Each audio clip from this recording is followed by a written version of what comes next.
So school today, down, I don't know, sort of West London area, waiting for a level crossing, 4 o'clock alarm, better crack on. Early start yesterday morning, down to somewhere on Thames, to a school, 2 rainforest talks, and then much more local today for 1 owl talk at a school in Towcester called Nicholas Hawksmoor Primary School. And I'm name dropping because of the exceptional standard of the kids there. So these were year 1 pupils, an owl talk, and their knowledge of the subject and their knowledge of nocturnal animals and their vocabulary was better than many classes I visit where the children are 3 or 4 years older.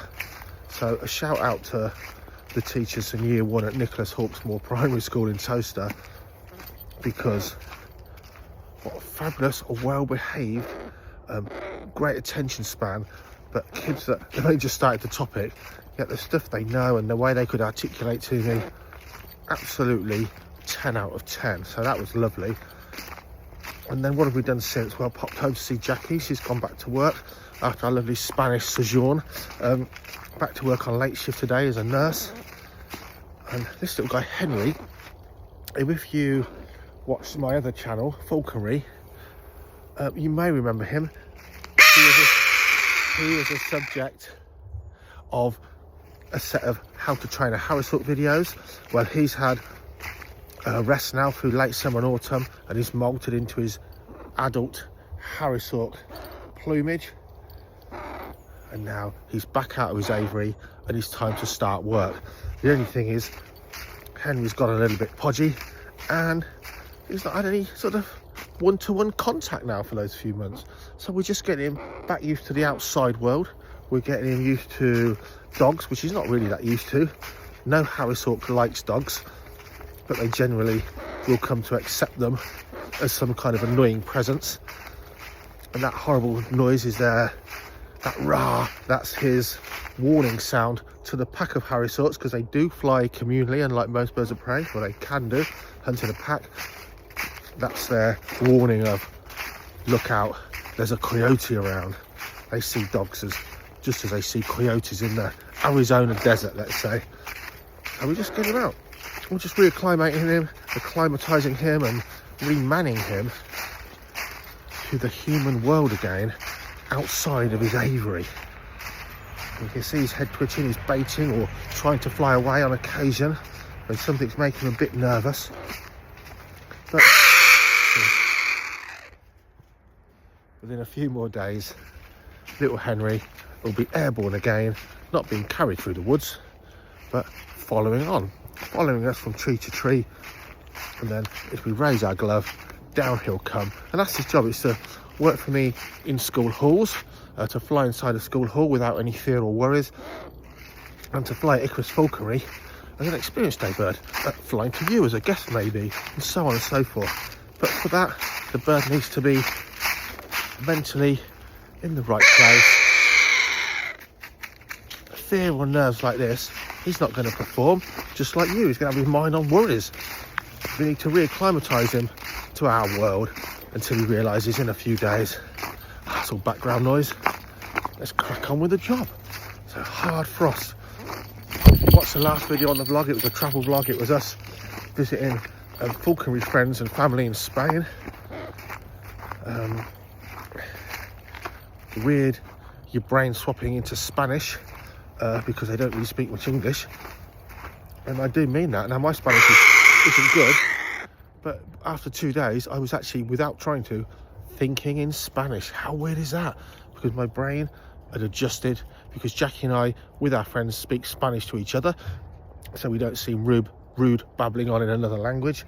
So our brains were totally in another language. But we're back. Now, we left weather that was akin to the most beautiful spring day in England, and now we're back here today. It's 4 o'clock in the afternoon, it's nearly dark, and that frost has been there all day. So a little bit of the life of what we're up to.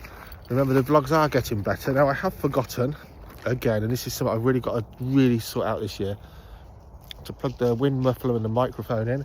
But we're going to really start to use that kit this year, as mentioned previously, because it doesn't just make the sound quality better rather than the phone mic on a still. There's no wind noise today, but when there is a breeze, they are the bane of the vlogs. They always have been. These are all off the cuff, tag along now kind of things. We don't script the vlogs or any of the videos, but if you haven't already prepped yourself and put that wind mic on, the wind noise has always been a bane of the vlogs. And I'll tell you why. When you upload these videos and make them on the software to make the videos, that's not right, is it? You know what I mean. Often there's no wind noise to be heard. I think that clip's okay. And when I play them back on my TV, I'm aware some of the wind noise is atrocious, which didn't seem to be a problem when the movie was being made. So for sure, all these things are going to be made better. This channel, Snakes Plus, and the Falconry channel, they're all going to get better this year for sure. But just have a look, a bit of Northamptonshire countryside. This is all gravel pit workings over here. In the distance you can see some of the machinery. They're all working away. But this kind of site, a bit brownfield now, been left, plants to go to seed, actually quite beneficial to nature. That there, certainly great for migrating short-eared owls. That's the sort of ground those are barn owls I'd love to hunt along this little marshy dike here. Look at that. Anyway, Henry's settled down. He's shouting at the dog. It's not achieving anything. The dog really doesn't care. Fluffing up because it is cold. Anyway, we're going to take a walk back. Get a hot cup of tea. Look at him. He's one of the smallest Harris hawks I've ever seen. He's certainly the smallest one I've ever trained. Flying at a weight of about, I reckon 1 pound, 3 ounces. A normal male Harris hawk of the stamp I'm used to, they fly at 1 pound, 10 ounces upwards. He genuinely is a tiny little thing. But like anything small, he's got plenty of attitude. Catch you later in the vlog.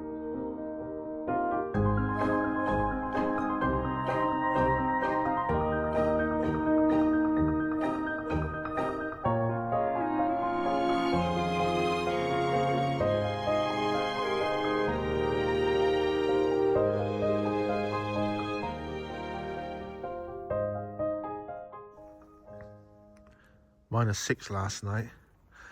Because these are in a sunny spot, you can see not only how much warmer it is in there, there is no frost. Even the plants are much greener, even flowers over there.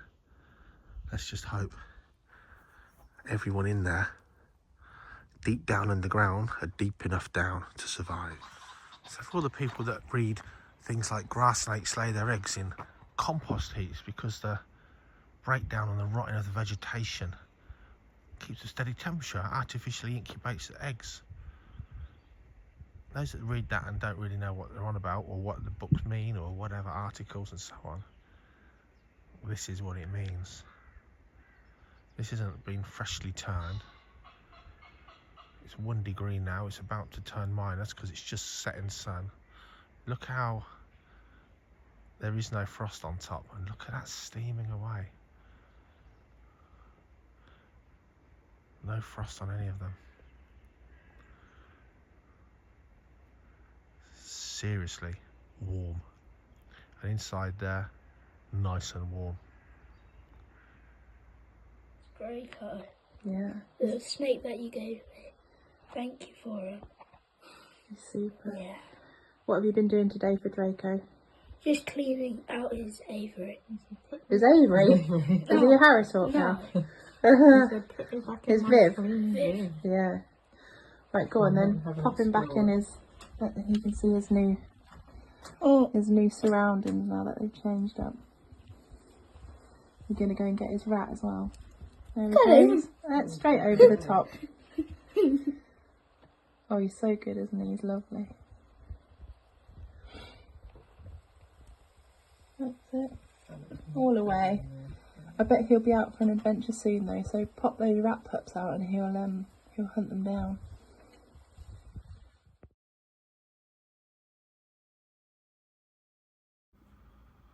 Wow, I haven't seen this for ages. I can't believe it's like 4 times bigger.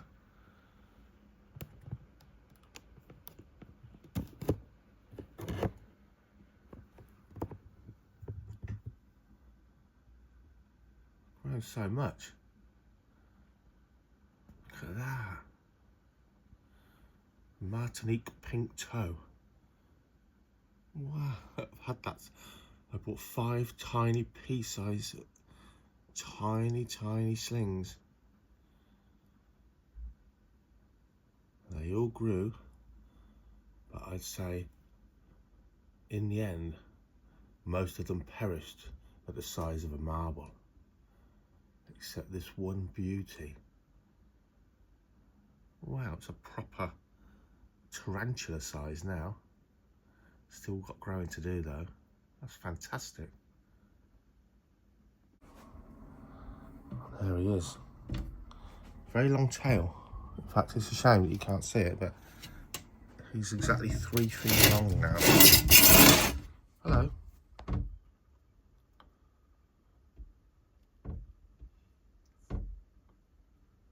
Hello. Wiggle, wiggle.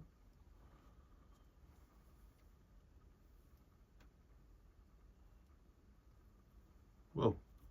I think he thought my hand was food then. So you can see, I nearly stroked him then. And I bottled it. But there you go. So you can see he's kind of shy, but he's not skittish like when he was younger, when he just literally leg it and hide in the tube. It still annoys me that he's being a big wuss now, to be honest. You get the idea.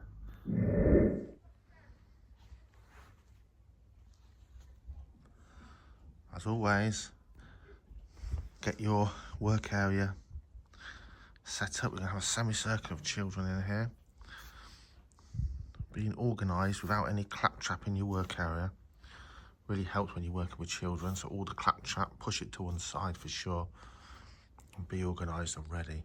Doesn't look much yet, but these guys today in Nottinghamshire learn about different animal groupings, habitats, adaptations. We're going to meet blue-tongued skinks, blue beauty snakes, hissing cockroaches, blue tarantulas, giant snails, Harris hawk, all kinds of things, as well, of course, as the children themselves. Now, I think anyone that's worked with children long enough, and probably just people in general, if the area's tidy, regimented, and set up in a calm manner, it promotes that kind of behaviour from the children too. If the area's a shambles, or it's a mufti day and the children aren't in uniform, or they're not seated in a neat semicircle or in rows, and they're just allowed to come in and sit where you like, it actually transfers to how they think and behave. It's interesting, sort of people watching. So for sure, if the environment's reasonably disciplined and well organised, generally that's how the children will behave. If the environment's just set out as a rabble, an unorganised mess, that seems to be how the minds of the children behave. So in this job you do learn the best way to keep the children organised and calm. That means you actually have more fun and they learn loads more. So yesterday's school visit went well, as they do nowadays. After 15 years you get your routine. Today, no more shorts. We're not in a warm school. We're up at the Falconry Centre. It's Saturday morning and the crew are here doing their thing. The boys are going out hunting with the birds, and Jackie and I are going to do a bit of titivating. A few jobs that need doing, little jobs, but major sort of renovations, the winter renovations and new builds, things we're going to build. I'm going to put it back a little bit. It's still January. I've still got other things to do that I want to do and need to do, not here. And then we'll be cracking on there. Let's go and see Roscoe. So Roscoe, so here's an example. We cleared his and revamped his whole aviary last summer. But down here, I want to get a nice sort of upright log pile or a log stack to give him a bit more things to hide behind and just a bit more natural. It looks nice, the ivy and everything growing, it looks nice, but we need that sort of a feature. So there he is, look. Ooh. It's the courting season now for European eagle owls here in the UK. Ooh. And that's what he's doing. Ooh. So lots of little jobs, but some of the bigger stuff we're going to hold off of. What else? Oh, a really good friend of mine, old friend Alfie. He and his wife have been to New Zealand, and he's telling me what he's been up to, and I said, well, you got to look out for a tuatara. What's one of them? I said, Google it and get a picture.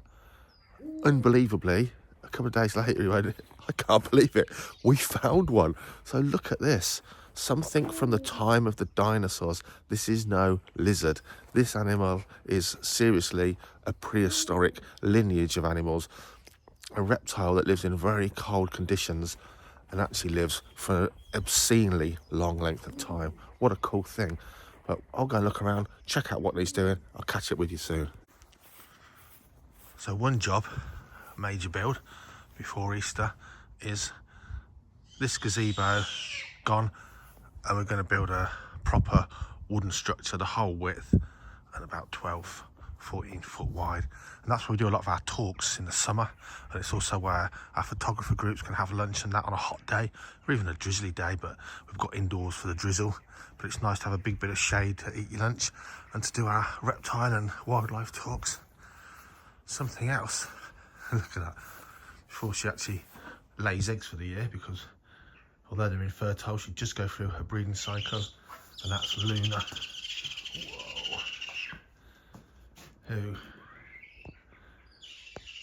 Whoa, needs to come out, do a bit of retraining. We've got to get some new furniture for her. If you're not a falconer, the bird's furniture is things like the jesses and anklets and so on and so forth. She needs to be kitted up and see what she'll do. Look at that, huge, huge bird. Cute, yes, incredibly powerful too. Hello, Ruby. Oh yeah, no, the winter.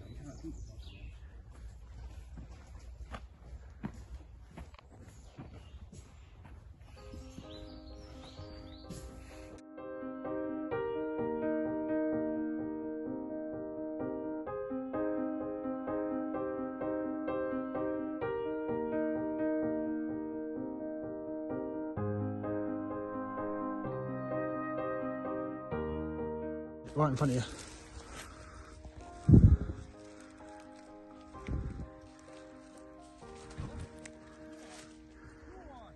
Run, run, run. Run with it. If it catches it, we'll lose it.